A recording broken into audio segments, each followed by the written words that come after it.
Hello friend, स्वागत है आपका study service online coaching academy में।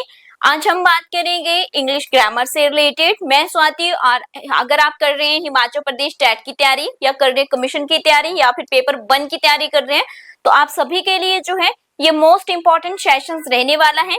मेरे साथ आप डेली प्रैक्टिस करेंगे। इंग्लिश के जितने भी ग्रामर से रिलेटेड आपके क्वेश्चंस आपको हिमाचल प्रदेश के एग्जाम में देखने को मिलते हैं।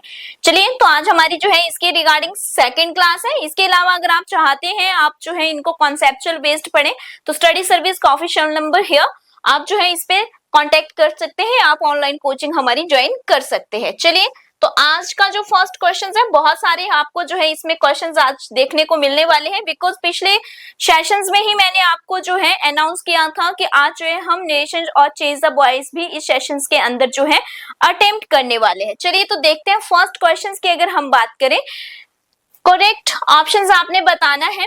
यहाँ पे बता रखा है स्माइली के बारे में, एज कूल एज, तो डैश, यानी कि स्माइली जो है जिस तरह से एज कूल एज होता है, क्या रहेगा? Air is your right answer. तो ये तो बिल्कुल करेक्ट वाला है, इसमें ज्यादा कोई रॉकेट साइंस नहीं है इस क्वेश्चन के अंदर। बट जो भी ग्रामर के अकॉर्डिंग, जो आपको रूल के अकॉर्डिंग जो चीजें रहेंगी उनको मैं बिल्कुल एक्सप्लेन भी करूंगी, तो आपने लास्ट क्वेश्चन तक बने रहना है।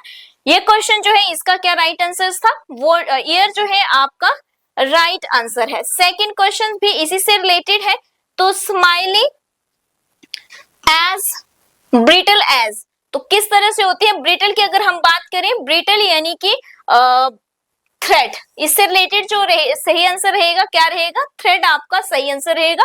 ये प्रीवियस ईयर क्वेश्चन पेपर का जो है क्वेश्चंस था, तो मैंने इस क्वेश्चन पे आपको ज्यादा स्ट्रेस नहीं दिया है, और इसमें ओनली आपको क्या बताने थे, ओनली करेक्ट आंसर जो है आपको इसमें सिलेक्ट करना था। एक एक नंबर का आपको क्वेश्चन दिया गया था। इसके बाद के जो क्वेश्चन आने वाले हैं, That is very important, because उससे रिलेटेड जो है वो कॉन्सेप्ट से रिलेटेड होंगे, तो हम कॉन्सेप्ट को भी थोड़ा थोड़ा देखने की कोशिश करेंगे। चलिए, तो यहाँ पे जो है हम अपने क्वेश्चंस को जो है अच्छे से वन बाय वन जो है डिस्कस करना जो है स्टार्ट कर देते हैं, ताकि हमारे जो भी इस सेशन के अंदर क्वेश्चंस रहे वो हम प्रॉपरली उनको देख सके। चलिए, अब जो क्वेश्चंस आने वाले हैं वो कंसेप्चुअल बेस्ड है, यानी कि अगर आपको ग्रामर की नॉलेज है तभी आप उन्हें कर पाओगे। इससे पहले जो क्वेश्चंस थे वो आपको कभी भी कहीं से भी कुछ भी डाल सकते हैं, उसके लिए जो है कुछ नहीं कहा जा सकता है। जैसे आप हिंदी पढ़ते हैं ना, ग्रामर हिंदी की, तो उसमें मुहावरे होते हैं, कुछ भी आ जाते हैं, या फिर उसमें जो है समानार्थी शब्द होते हैं, वो भी कुछ आ जाते हैं, तो उसमें कुछ नहीं कहा जा सकता, वैसे ही थे वो। तो इंग्लिश में जो ग्रामर वाली चीजें हैं वो अब देखेंगे हम। देखिए, यहाँ पे क्या दे रखा है, यहाँ पे आपको बता रखा है प्रॉपर वर्ब आपने बतानी है। आपको एक सेंटेंस दे रखा है, एक वाक्य दे रखा है, उस वाक्य के अंदर जिस वर्ब का प्रयोग किया जाएगा, तो इसका मतलब आपको टेंस की नॉलेज होनी चाहिए। सबसे पहला इसका मतलब आपका क्या टॉपिक बन रहा है? टेंस का टॉपिक बन रहा है। आपको अगर टेंस में पता है कि कौन सी वर्ब कौन से इसमें यूज की जाती है, तभी तो आप लगा पाएंगे ना। तो इसके लिए आपको टेंस आना जरूरी है। टेंस की अगर मैं बात करूं, हम मेनली जो है 3 देखते हैं, प्रेजेंट, पास्ट और फ्यूचर। अब इसमें भी जो है आगे, इसमें भी जो है सब पार्ट होते हैं। हर एक टेंस के जो है आगे सब पार्ट रहते हैं 4। ठीक है जी। अब देखिए, इसमें जो है प्रेजेंट इंडेफिनिट और सिंपल प्रेजेंट होगा, प्रेजेंट कॉन्टिन्यूस होगा, प्रेजेंट परफेक्ट होगा, प्रेजेंट परफेक्ट कॉन्टिन्यूस टेंस होगा। ये भी टेंस की ही बात कर रहा है। इसके अलावा इन टेंसेस के अंदर भी, जैसे प्रेजेंट कॉन्टिन्यूस है या प्रेजेंट इंडेफिनिट है, उसके बाद भी जो है आगे 4 जो है पार्ट्स में डिवाइड होते हैं। कि ओनली अगर मैं सिंगल बात करूं प्रेजेंट इंडेफिनिट की, देखिए थोड़ा सा बता रही हूँ, ज्यादा डिटेल में नहीं जा रही हूँ, बिल्कुल सिंपल वे में। प्रेजेंट इंडेफिनिट की बात करते हैं तो इसके अंदर भी क्या होते हैं? सेंटेंसेस, वाक्य होते हैं। कौन से? जैसे आपका अफर्मेटिव सेंटेंसेस, फिर आपका नेगेटिव सेंटेंसेस, इंटेरोगेटिव सेंटेंसेस और क्वेश्चन वर्ड। तो ये 4 रहते हैं इसके अंदर भी। तो अब लेकिन जो हमारा क्वेश्चंस है वो सिर्फ सिंपल सा पूछा गया है, मतलब आपको टेंस की पहचान होनी चाहिए, हेल्पिंग वर्ब की पहचान होनी चाहिए और वर्ब की पहचान होनी चाहिए कि कौन सा हेल्पिंग वर्ब लगेगा और कौन सी वर्ब का यूज होगा। तो सिंपल वे में एक आपको फॉर्मूला बताती हूँ, बिल्कुल सिंपल वे में, जिसको बिल्कुल भी टेंस नहीं आते हैं वो ध्यान रखें। इस तरह से जो है आप एक टेबल बना लें, मे बी विजिबल ही होगा ये सभी को, ठीक है। इस तरह से आप क्या करेंगे, एक टेबल बना लेंगे, रुकिए विजिबल नहीं है तो मैं इस साइड बनाती हूँ। देखिए एक तरह से जो है आप टेबल बना लें और इस टेबल के अंदर जो है देखिए कितने, इस साइड इस तरह से जो है आप लगा लीजिए, यहाँ पे इस तरह से थोड़ा सा टेबल इस तरह से बनेगा, तो 3 लाइन जो है नीचे आएंगी। अब देखिए इसमें क्या करेंगे हम, बहुत बेसिक चीज है, आपको लगेगा शायद आपने नर्सरी केजी में पढ़ रखा है, मतलब जब भी आप 10 स्टार्ट करते हैं, आजकल तो बच्चों को जो है सेकंड थर्ड से ही स्टार्ट हो जाते हैं। तो यहाँ पे आप लिखेंगे टेंस कौन कौन से है, present, past, future, indefinite, continuous, perfect और परफेक्ट कॉन्टिन्यूअस। अब मैं आपको सिर्फ बताने जा रही हूं पहचान, ठीक है जी, वर्ब की, हेल्पिंग वर्ब की और वर्ब की। पहले वर्ब देख लेते हैं क्योंकि क्वेश्चन ही हमारा प्रॉपर वर्ब से है। तो वर्ब की पहचान के लिए अगर मैं यहाँ पे कहूं, एक लोता टेंस ऐसा है जिसमें वर्ब की सेकंड फॉर्म यूज होती है, वो कौन सा है, पास्ट इंडेफिनिट, वो भी इसमें अफर्मेटिव में, कौन से सेंटेंस में, अफर्मेटिव में वर्ब की सेकंड फॉर्म यूज होती है। इसके अलावा देखो याद रखने का तरीका है सिर्फ एक ही है, इसके अलावा जो हमारा परफेक्ट होता है, जो हमारा परफेक्ट होता है, चाहे प्रेजेंट का परफेक्ट हो, पास्ट का हो, फ्यूचर का हो, उसमें हमेशा वर्ब की जो फॉर्म आएगी वो थर्ड ही फॉर्म आएगी। कौन सी आएगी, वर्ब की थर्ड फॉर्म ही उसमें आएगी। आंखें बंद करके आप देख लो, अगर दो वाक्य कनेक्ट नहीं हुए हैं तो सिंपल जो आपका यहाँ पे प्रेजेंट परफेक्ट है, पास्ट परफेक्ट है, फ्यूचर परफेक्ट है, वर्ब की थर्ड फॉर्म ही आप यूज करेंगे, ठीक है जी, ध्यान रहे। इसके अलावा जितने भी बचे, जो भी आपको ब्लैंक दिख रहे हैं, सब में कौन सी लगती है, वर्ब की फर्स्ट फॉर्म, सब में वर्ब की फर्स्ट फॉर्म। आंखें बंद करके आप लगाएंगे वर्ब की फर्स्ट फॉर्म। लेकिन यहाँ पे ये तो मेन वर्ब की बात की मैंने, अब आप सोचेंगे कि यहाँ पे जो पूछे गए ये तो वॉज, वर, विल वगैरह पूछे गए हैं, तो ये है आपके हेल्पिंग वर्ब। यहाँ पे इन्होंने लिखा है वर्ब, वैसे ये वर्ब हम हेल्पिंग वर्ब बोलते हैं, बट वर्ब के टॉपिक के अंदर ये कौन सी वर्ब होती है, ऑक्सिलरीज वर्ब होती है आपकी, जिसको आप हेल्पिंग ऑक्सिलरीज, ठीक है, वर्ब बोल देते हैं। तो यहाँ पे अगर आपका प्रेजेंट की बात कर रहे हैं, प्रेजेंट इंडेफिनिट की, तो आपको पता है एस या ईएस लगता है, और अगर हम प्रेजेंट कॉन्टिन्यूअस की बात करें तो आपको पता है helping verb is, are, am का प्रयोग होगा। और अगर हम बात करें प्रेजेंट परफेक्ट की तो हेल्पिंग वर्ब हैज, हैव का यूज होता है, इसको छोड़ दीजिए अभी। पास्ट इंडेफिनिट में ओनली वर्ब की सेकंड फॉर्म, लेकिन जब आपको नेगेटिव सेंटेंस दे रखा होगा तब आप क्या लगाएंगे, डिड का प्रयोग करते हैं, ठीक है, डिड नॉट लगाते हैं, तो वो बात की बात है। पास्ट कॉन्टिन्यूअस में क्या होगा, वर्ब की फर्स्ट फॉर्म और हेल्पिंग वर्ब कौन से लगेंगे, वॉज, वर। देखो बता रही हूं अभी इजी वे में। पास्ट परफेक्ट में only had helping verb, future में विल, शैल, और इधर फ्यूचर कॉन्टिन्यूअस में विल वी, शैल वी, और फ्यूचर आपका जो परफेक्ट कॉन्टिन्यूअस है will have, will, shall have, ठीक है जी। तो ये जो है आप ध्यान रखें कहां पे कौन सी चीज लगाई जानी है, ये थोड़ा सा मुझे बताना था आपको क्योंकि बेसिक चीजें थी जो बच्चे अक्सर टेंस में भूल जाते हैं, और जिसको थोड़े बहुत आते होंगे उसको रिमाइंड हो गए होंगे, और जिसने मेरे पास क्लासेस ले रखी है उसको तो कभी भूलेंगे ही नहीं। ऑलरेडी जिन्होंने मेरे पास जो है क्लासेस कर रखी है ऑनलाइन कोचिंग के अंदर, तो वो तो भूलेंगे ही नहीं। चलो उन्होंने आंसर निकाल भी लिया होगा और बता भी दिया होगा। क्वेश्चन क्या था, none of the girl dash applied for the job. देखो ऑप्शन है have, were, has, will. Applied verb की थर्ड फॉर्म लगी है। एक बात तो आप क्लियर हो गए कि बर्फ की थर्ड है, मतलब परफेक्ट वाला है हमारा, ठीक है। कौन सा वाला है? परफेक्ट है। अब ये सॉरी परफेक्ट क्यों कह रही हूं मैं, यहाँ पे आप एक बात को लेकर के तो जो है यस बिल्कुल अच्छे से क्लियर हो गए, क्या है? परफेक्ट है। लेकिन कौन सा परफेक्ट है ये भी तो आपको पता होना चाहिए ना कि कौन सा परफेक्ट है। तो देखो, अगर यहाँ पे हैड होता तो हम मान लेते पास्ट है, तो परफेक्ट में दो ही चीजें यहाँ पे हो सकती है। देखो, वर तो लगेगा नहीं क्योंकि ये लगता है कॉन्टिन्यूस में, विल भी नहीं लगेगा, फ्यूचर इंडेफिनिट में लगता है, बचा हैज और हैव। तो क्या बोला गया है यहाँ पे बात की गई है नन ऑफ द गर्ल्स, ठीक है। चलिए बताइए कि क्या इसका राइट आंसर रहेगा। मैंने इतना कुछ बता दिया है आपको, अब आप सही आंसर बताएंगे, ठीक है जी। अब आप सही आंसर बताएंगे, कमेंट करके आप इसका सही आंसर मुझे बताएंगे, क्योंकि मैंने इसी क्वेश्चन पे लगभग मुझे लगता है 3 से 4 मिनट आपको समझाया है। इसका राइट आंसर क्या होगा आप कमेंट में कमेंट करेंगे मुझे। नेक्स्ट देखते हैं। नेक्स्ट है it is you home by my career. देखो यहाँ पे थोड़ा सा इन्होंने क्या किया है, टाइपिंग में मिस्टेक की है। It is you home, home के बाद क्या होगा? डैश। अब देखो सेंटेंस क्या हो रहा है? कनेक्ट भी हो रहा है। होम से हम कई बार देखते हैं कि सेंटेंस क्या होते हैं, हु से जो है कनेक्ट किया जा रहा है, ठीक है। तो यहाँ पे राइट आंसर क्या होगा और कहा गया है माई करियर। तुम कौन होते हो मेरे करियर को स्पॉइल करने वाले?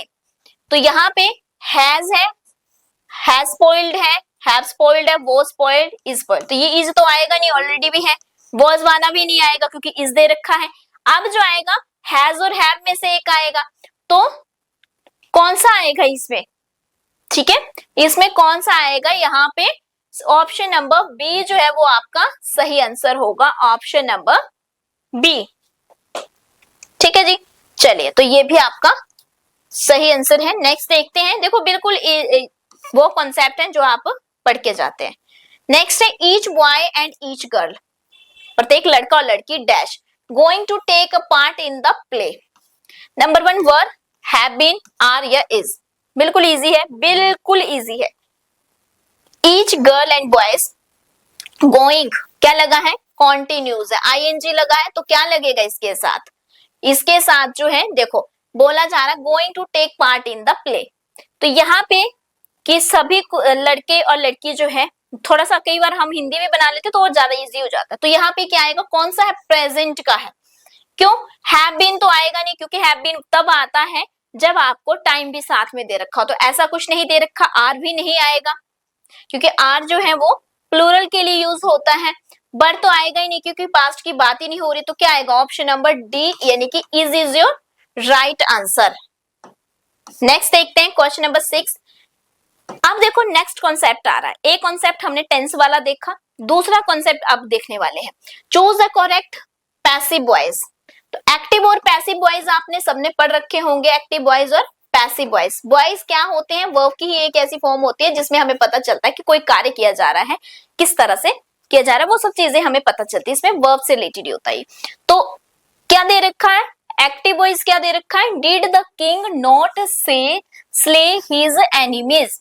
देखो क्वेश्चन मार्क है एनिमीज, तो यहाँ पे क्या है? क्वेश्चन मार्क है। इट मींस हम समझ रहे हैं कि क्वेश्चन जो है वो कैसा है, यहाँ पे इंटेरोगेटिव में पूछा गया है, ठीक है। लेकिन क्या बोला है? डिड बोला है स्टार्ट में, तो इसका मतलब क्या है? क्वेश्चन जो है आपका इंटेरोगेटिव में। अगर यहाँ पे WH से शुरू होता तो हम कहते हैं क्वेश्चन वर्ड से पूछा, ठीक है। जब आपको टेंस आ जाते हैं तो आप चेंज द वॉइस जो है वो अच्छे से कर पाते हैं, लेकिन तभी कर पाते हैं जब आपको टेंस आते हैं। तो अब आप ये देखिए सबसे पहले कि डिड जो है कहाँ पे लगता है? पास्ट इंडेफिनेट में, ठीक है। जब आपका पास्ट इंडेफिनेट जो है इसका जो इंटेरोगेटिव है उसका रूल क्या होता है? उसका रूल होता है डिड सब्जेक्ट। अब नेगेटिव है ये, तो क्या आ जाएगा? नॉट। वर्ब की फर्स्ट फॉर्म हो जाती है क्योंकि डिड लग चुका है, ठीक है, इसलिए वर्ब की फर्स्ट फॉर्म और आपका जो है जो भी आपका ऑब्जेक्ट दे रखा है क्वेश्चन मार्क। अब आप इसे करेंगे चेंज। तो इससे पहले कि आप इसे चेंज करें मैं आपको थोड़े से जो है पैसिव वॉइस और जो एक्टिव वॉइस होते हैं उसके थोड़े से रूल बता देती हूँ, क्योंकि बहुत सारे ऐसे स्टूडेंट होंगे जिन्हें नहीं पता होंगे। देखिए, वैसे तो बहुत सारे रूल्स होते हैं, मैंने क्लास के अंदर करवा ही रखे हैं, बट अब यहाँ पे जो टेंस है आपका वो है आपका पास्ट इंडेफिनिट। तो पास्ट इंडेफिनिट जो है वो हमारा कैसे चेंज होता है, सभी ने कर रखा है क्लास के अंदर, जल्दी से रूल बताएंगे जिसने क्लास में कर रखा है। पास्ट इंडेफिनिट कैसे चेंज होता है? पास्ट इंडेफिनिट है, लेकिन कौन सा वाला है? डिड नॉट वाला, डिड नॉट वाला है ना, डिड के साथ जो है इंटेरोगेटिव वाला है। तो जब चेंज होगा तो क्या हो जाएगा? जल्दी से बताएंगे कौन सा सही आंसर होगा इसका, फटाफट से जो है बता दीजिए। और रूल जो है मैं एक दिन आपको जो है अलग से करवा दूंगी, वैसे तो मैंने क्लास के अंदर करवा रखे हैं, तो बार बार करवाऊंगी तो बच्चे मुझे कहेंगे मैम बार बार करवा रहे हो, है ना, तो भी थोड़ी सी दिक्कत हो जाती है। तो क्या होता है, सबसे पहले अगर इस टाइप से आपको अगर आता है, ये क्या है? इंटेरोगेटिव। तो इंटेरोगेटिव में क्या होता है? वॉज वर्ब में से पहले यूज होता है, वॉज वर्ब जो है पहले यूज होगा हमारा। देन उसके बाद क्या होता है? सब्जेक्ट, मतलब जो आपका यहाँ आपका ऑब्जेक्ट था वो बन जाता है सब्जेक्ट, प्लस आपकी वर्ब। ठीक है, वर्ब से पहले क्या लगेगा? लेकिन नॉट, वर्ब से क्योंकि नेगेटिव है इसलिए क्या लगा? नॉट। फिर आपकी वर्ब की फॉर्म लगती है, वर्ब की कौन सी फॉर्म लगेगी? वर्ब की हमेशा इसमें क्या लगेगी? थर्ड फॉर्म ही यूज होगी, वर्ब की थर्ड फॉर्म आ गया, और देन बाय और सब्जेक्ट। तो इस तरह से इसको चेंज करेंगे तो क्या आ जाएगा? वॉज वर्ब में से एक, तो देखो वॉज तो लगेगा नहीं क्योंकि क्या है हमारे पास? हिज एनिमीज है, यानी कि एस लगा है, ज्यादा है, तो वॉज वाला गलत। वर हिज एनिमीज नॉट, नहीं, तो सब्जेक्ट तो यहाँ पे आ गया, नोट भी आ गया, चलो फिर जो है ये वर्ब की फॉर्म गलत होगी, तो इसका मतलब ये भी नहीं हुआ। हिज एनिमी से तो स्टार्ट ही नहीं होगा, इसका मतलब यही राइट आंसर, ऑप्शन नंबर 4 जो है वो ही आपका सही आंसर है। चलिए, तो देखो अभी जो है एकदम से तो सभी को क्लियर नहीं हो सकते हैं, क्योंकि मैं तो भी क्वेश्चंस यहाँ सॉल्व करके आपको बता रही हूँ, इसके लिए आपको क्लास भी करना जरूरी होती है। जिन्होंने पहले क्लासेस कर रखी है वो तो जल्दी से समझ आ रहे होंगे, क्योंकि उनको अच्छे से टेंस आते हैं। या तो दूसरा व्यक्ति ऐसा हो सकता है जिसे टेंस खुद आते हो, थोड़ा बहुत जिसने खुद पढ़ रखा तो उसको तो जल्दी से आ जाएगा समझ, उसे दिक्कत नहीं होगी बिल्कुल भी। लेकिन बिल्कुल ही स्टार्टिंग है, ना तो आपको टेंस आते हैं, ना ही आपने कभी मेरी क्लासेस कर रखी है टेंस की, या तो आपने कोचिंग में कर रखी होंगी तब तो अच्छी बात है, नहीं कर रखी है तो आप ये सोच रहे हैं कि आपको समझ आ जाएगा, ये तो बिल्कुल नहीं आएगा, ये मैं अभी कह रही हूँ। क्यों? क्योंकि देखो टॉपिक, जैसे आपको क्या होता था मैथ में, क्या होता था मैथ्स में, क्या करते थे, जब तक रूल याद नहीं होता था, रूल्स पता नहीं होता था, क्या आप क्वेश्चन निकाल पाते थे? आपको अगर ये नहीं पता कि 2 + 2 जो है 4 होते हैं, तो आप कैसे प्लस वाले क्वेश्चन, जब आपको प्लस करनी नहीं आती है तो प्लस वाले क्वेश्चन कैसे कर लोगे? जब आपको ये नहीं पता a + b का होल स्क्वायर का मतलब a का स्क्वायर प्लस b का स्क्वायर प्लस 2ab होता है, तो आप कैसे उसका क्वेश्चन करवाएंगे? नहीं कर सकते हैं, ठीक है, नहीं कर सकते। वही सिस्टम है, चाहे आपकी हिंदी की ग्रामर हो चाहे इंग्लिश की, जब तक रूल नहीं है तब तक नहीं आती। चलिए, the bridge is building fast, ठीक है। नेक्स्ट हमारे पास जो वॉइस है, the bridge is building fast. चलिए जल्दी से बताएंगे कौन सा है, पहले तो ये देख लेते हैं, बिल्डिंग और इज लगा है, इज क्या क्या रूल देख लेते हैं पूरा इसका, ये बता देती हूँ आपको। देखो क्या रूल बन रहा है यहाँ पे, subject plus helping verb is, verb की फर्स्ट फॉर्म के साथ आईएनजी, और आपका ऑब्जेक्ट कौन सा हुआ? Present continuous. कौन सा हुआ? टेंस कौन सा हुआ? Present continuous. तो प्रेजेंट कॉन्टिन्यूस को जब हम इसमें चेंज करते हैं तो प्रेजेंट कॉन्टिन्यूस के लिए क्या लगाएंगे हम, बताइए जरा मुझे। प्रेजेंट कॉन्टिन्यूस के लिए क्या रूल हो जाएगा हमारे पास यहाँ पे? सबसे पहले जो है ऑब्जेक्ट का आप क्या बनाएंगे? सब्जेक्ट प्लस आपकी helping verb is are am में से एक, प्लस आपका जो है VEING विंग लगता है, क्या लगता है? VEING विंग, ठीक है जी। उसके बाद वर्ब की थर्ड फॉर्म प्लस आपका जो सब्जेक्ट था उससे पहले बाय और ऑब्जेक्ट बन गया। सिंपल से फंडा है, इतना सा आपका ये बन जाएगा।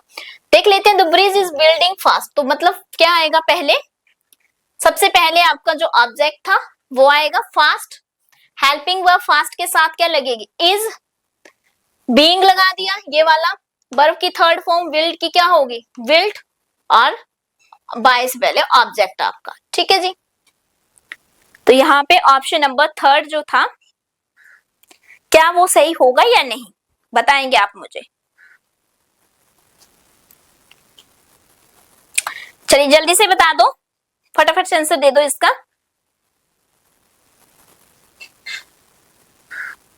ओके ठीक है, चलिए नेक्स्ट देखते हैं। नेक्स्ट क्वेश्चन इसी से रिलेटेड है, फिर से चेंज द वॉइस, और ये आपके लिए है, और ये जो है आपके लिए है। और इस क्वेश्चन में जो है हम देखेंगे क्वेश्चन क्या है, children love to watch movies, यानी कि चिल्ड्रन जो है किस तरह से मूवीज को जो है वॉच करते हुए जो है उन्हें वॉच करना अच्छा लगता है।